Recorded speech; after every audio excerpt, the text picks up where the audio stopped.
Second Amendment shocker. What Trump just said has patriots up in arms.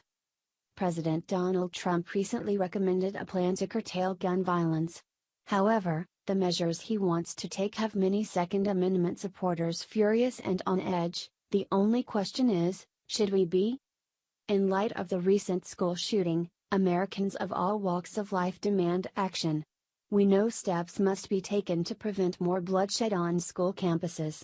But, how we address the issue will determine our future freedoms. There are some very clear steps that can be taken to prevent dangerous people from hurting others.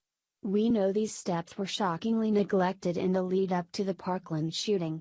Warnings to the FBI were ignored. Friends and family closest to the shooter seemingly did nothing to disarm the dangerous man.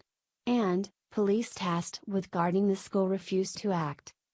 Had these steps been taken, things would have been much different. But, that doesn't stop the media from demanding changes that will take guns from law-abiding citizens. Their drastic calls for gun control will not prevent future violence, only make Americans more vulnerable.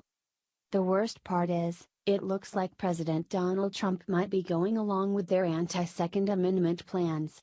In a recent meeting, he recommended disarming a person, seemingly before due process is done.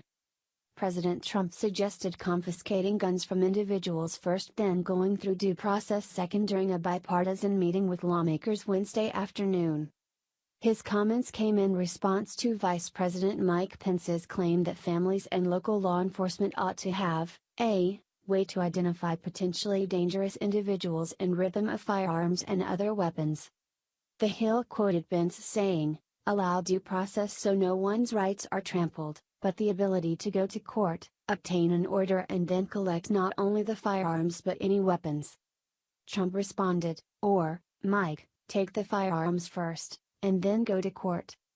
Trump also said, "I like taking the guns early, like in this crazy man's case that just took place in Florida. To go to court would have taken a long time."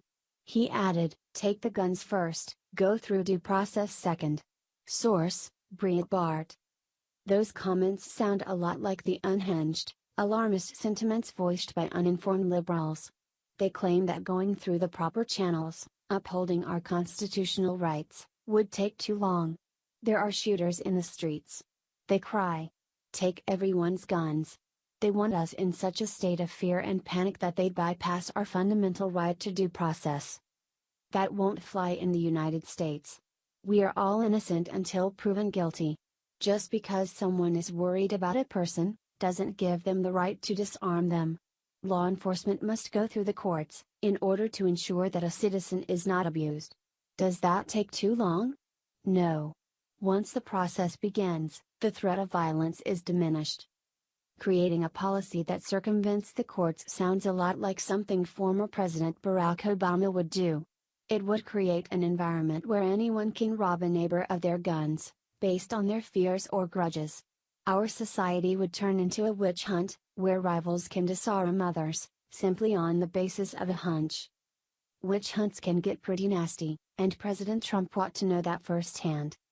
Trump went on to discredit another Republican, one he once called a hero. He also supported terrible legislation from radical liberals. These comments came during the same bipartisan meeting in which Trump showed great interest in Senator Joe Manchin's DWV gun control bill but rejected Representative Steve Scalise's call to focus on national reciprocity for concealed carry. At that same meeting, Trump asked Senator Dianne Feinstein, DCA, to add her assault weapons ban legislation to the overarching school safety legislative package, opening the door for Feinstein's bill to receive congressional consideration. Source, Breitbart. It appears that Trump is rejecting sound policy by conservatives and embracing leftism. That's no good, my friends. During the campaign, Trump vowed to support our Second Amendment rights.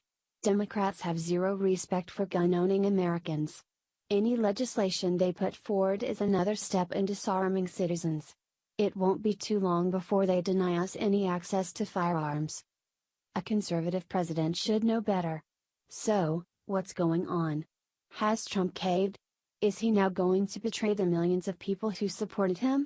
Or is this another ruse to play Democrats for chumps? Donald Trump knows the art of the deal better than anyone, so could this all be a bluff and part of a bigger plan to have Democrats at themselves as attempting to completely abolish our Second Amendment? We don't know for sure, and that's the problem.